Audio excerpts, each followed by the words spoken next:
Hello, Cosmic Souls. Thank you for joining me today. This is Tales from Our Dreams by the Cosmic Cradle, where we share strange, vivid, surreal dreams that feels like cosmic glitches. This must be like the 10th attempt to this recording. What's so weird is that I've been trying to record this story for a couple of days now, and something always happens, like something preventing me from publishing this story. But I managed to actually complete this narration, and I hope you enjoy it. But without further ado, here goes our third story. Our dream today is from a woman named Lila. No mention of where she lives, but she writes to us about her dream. I wanted to share an unusual experience I recently had. For the past few weeks, I've been having a series of vivid dreams involving the same ghostly figure. She appears each time, her presence both haunting and compelling, her sorrow palpable. Each night, she seems to plead for my help, and I can't shake the feeling that there's something significant about her plight.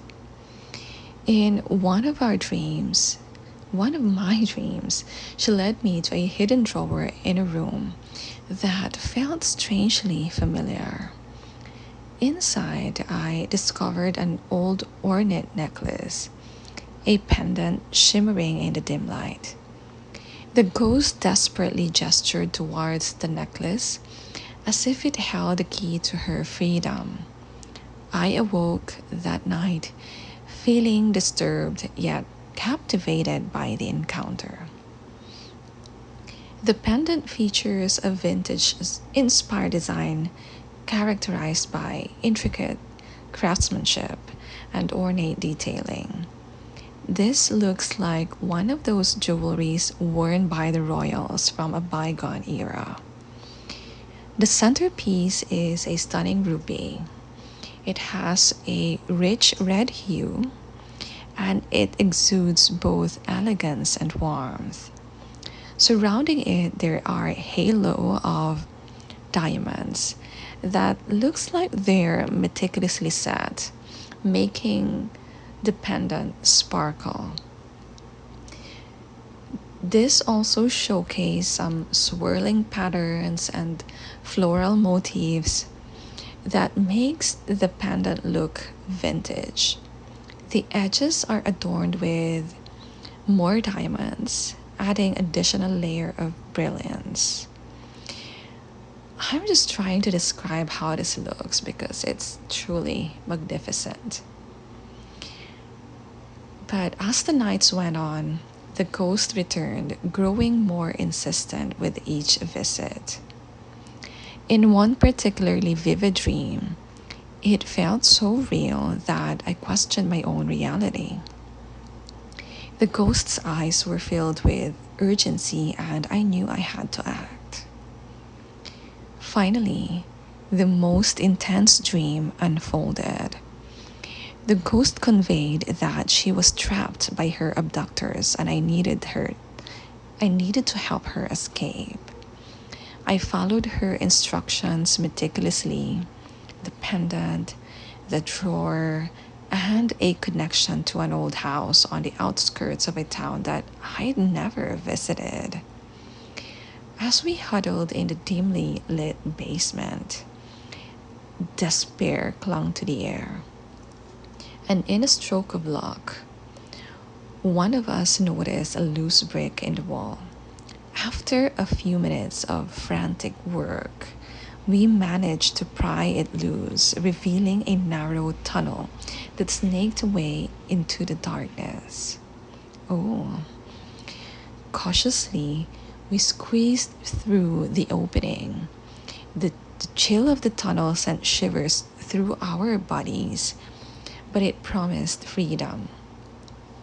We maneuvered carefully, Aware that our abductors were just a floor above, their voices were echoing faintly.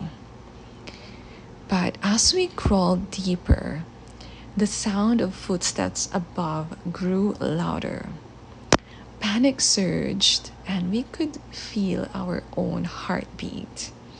We heard one of the abductors return downstairs, still searching for us.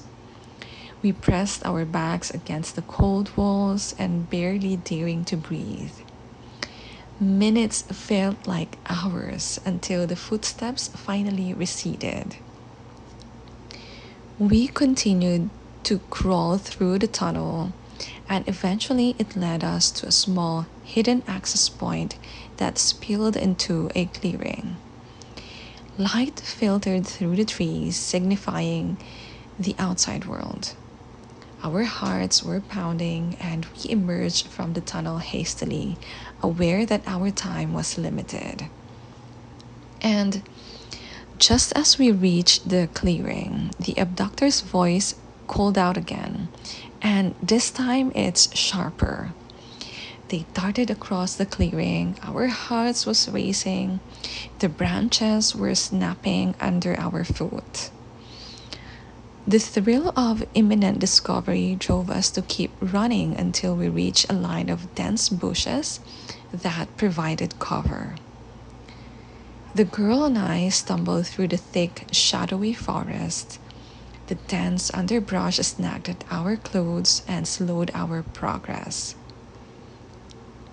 There were dark branches that loomed overhead, casting eerie shadows that danced in the dim light. And just as fatigue began to weigh on our limbs, the air shimmered ahead. Emerging from the mist, we encountered a stunning creature that appeared like an angel, draped in glimmering robes that flowed as if it's caught in an ethereal breeze. Its eyes were luminous and they sparkled with otherworldly glow, and it illuminated the darkness that are surrounding us. This angelic figure approached us, and its presence was both calming and compelling. Now, in a voice that resonated like chimes, the creature spoke. I seek the pendant you possess. The small pendant with really ornate detailing.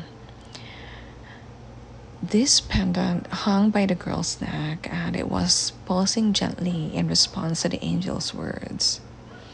She hesitated for a moment before complying, feeling an instinctive trust towards the radiant being. She handed over the pendant. The creature's eyes brightened, and a shimmering portal began to form behind it. It was swirling with colors, and it really seemed to defy description. I could not describe how it really looked like, but it opened up like this galaxy opening up before our eyes. And with a soft smile, the angel motioned towards the portal.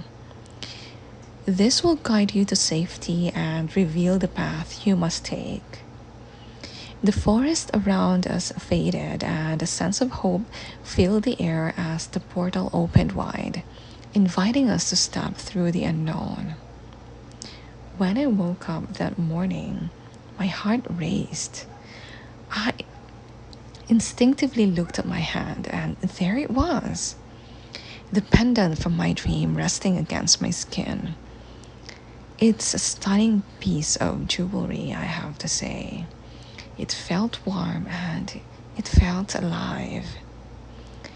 I never saw that girl in my dream ever again, and as for the pendant, I kept it with me for who knows when I might ever need it again. That's the end to Lila's story. She never said what she did, if she wore the pendant or if she stowed it away. What would you do if it were you? Would you keep that pendant? Would you throw it away? What will you do with that piece of jewelry? Will you use it? I am not sure, but have you ever heard of anyone returning from a dream and having a piece of token from that specific dream, never ever having it in real life before the dream ever happened? I surely have never encountered something like this. But I hope that jewelry is lucky charm that Lila can keep. And thank you for listening to our dream story today. If you ever want to share your strange, vivid dreams that feels like cosmic glitches, drop us a message to our email. Have a good night's sleep and make sure to come back from your sleep.